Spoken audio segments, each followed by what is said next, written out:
Hello, this is Jenny Fern, and this month of July I am posting a video every day.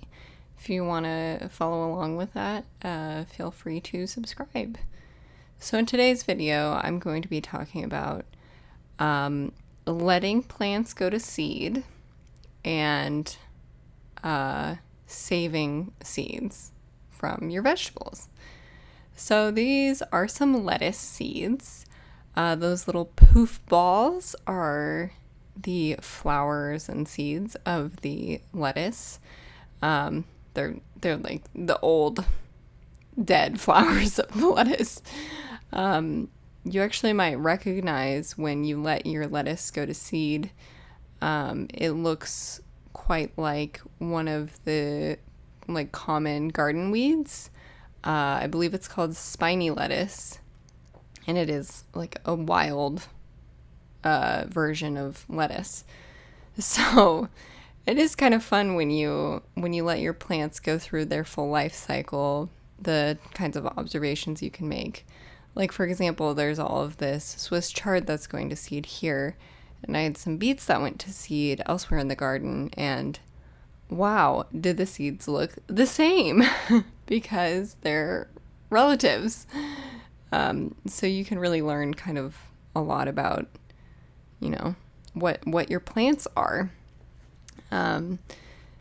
I would like to make the argument that you should leave some room for some of your plants to go to seed if you can, because you get the regeneration, or you at least have the possibility for the regeneration of your garden if you allow the vegetables in your garden to proliferate with the seeds that they naturally produce.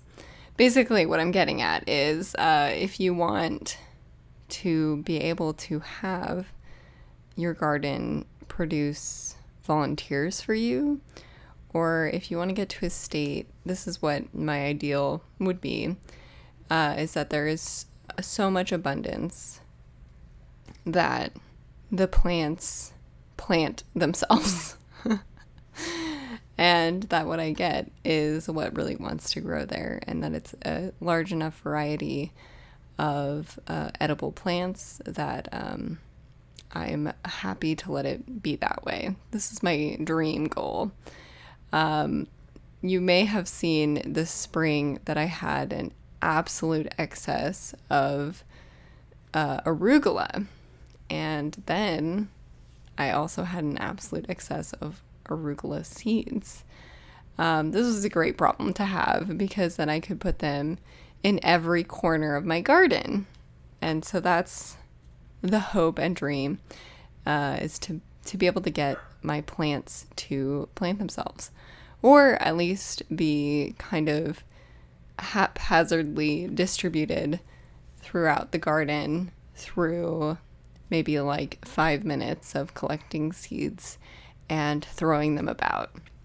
But in case that doesn't work, because sometimes it doesn't, sometimes things just don't grow very well, I'm also saving these seeds in a little envelopes that I'm reusing. So here are the beet seeds. I love the way that beet seeds look. They're so cool looking. They look just like Swiss chard seeds because they're the same plant. But anyway, letting your plants go through their full life cycle, or at least some of them. Obviously, if you let your beet go to seed, you can't actually eat the beet. I never harvested any of my beets because they didn't get very large. I harvested some of the greens from them, and now I have a bunch of seeds that I can, just throw around. I'll go through an example of some seeds that I tried to just let self-sow and it didn't go well, which is beyond all of the common knowledge that I've heard about this plant. But my amaranth, I let go to seed because I was collecting it for grain amaranth, and I wasn't actually I didn't get any plants that just popped up as volunteers, even though at least some of the seeds must have fallen. So I had to sow some this year because I love amaranth. I don't know if it is the drought, or if it's just the soil type is not the preferred soil type. I know that it likes disturbed soil, and I haven't been disturbing the soil because I'm trying to get it to build up with like no dig methods, like using lots of wood chips and all that kind of thing, lots of organic material. But anyway, I made a little bit of a mound, and with that disturbed soil, I sowed some amaranth on top. And now I have a bunch of little seedlings, which I'll probably need to thin out. But anyway, that's just a warning that it doesn't always work, but the amount of effort that you put in to maybe get some plants to work out. Wow, my tripod obviously malfunctioned there. Oh, that was probably terrifying at the moment. But yeah, look at how many seeds a single plant can make. It's just amazing. So yeah, over in this little flower bed area, why not? I'm just sprinkling beets everywhere. And I've done this since. I've gone through the front yard and sprinkled a bunch of seeds everywhere.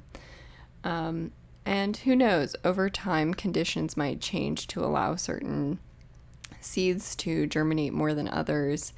And so possibly over the evolution of the garden, some things may thrive more than others.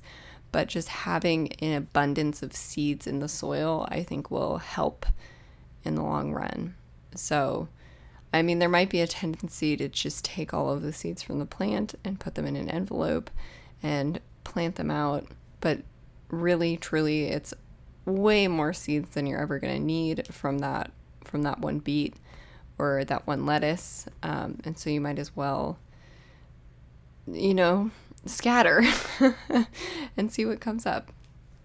So this area over here, a lot of that is dry grass, but some of it is also just stalks of arugula that had gone to seed.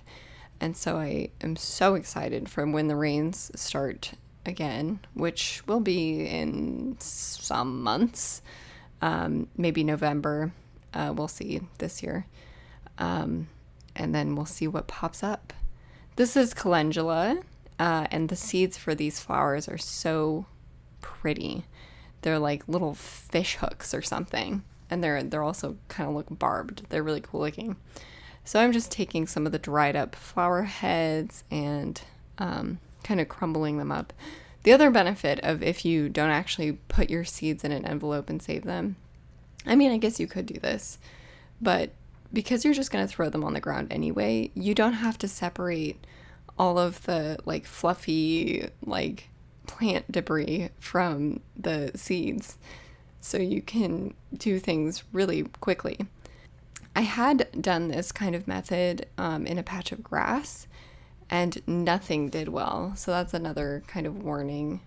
Sometimes if you have like a dominant plant like grass, it isn't going to go well regardless. So that's all I had to share today. I hope you enjoyed it. And as always, thank you for watching.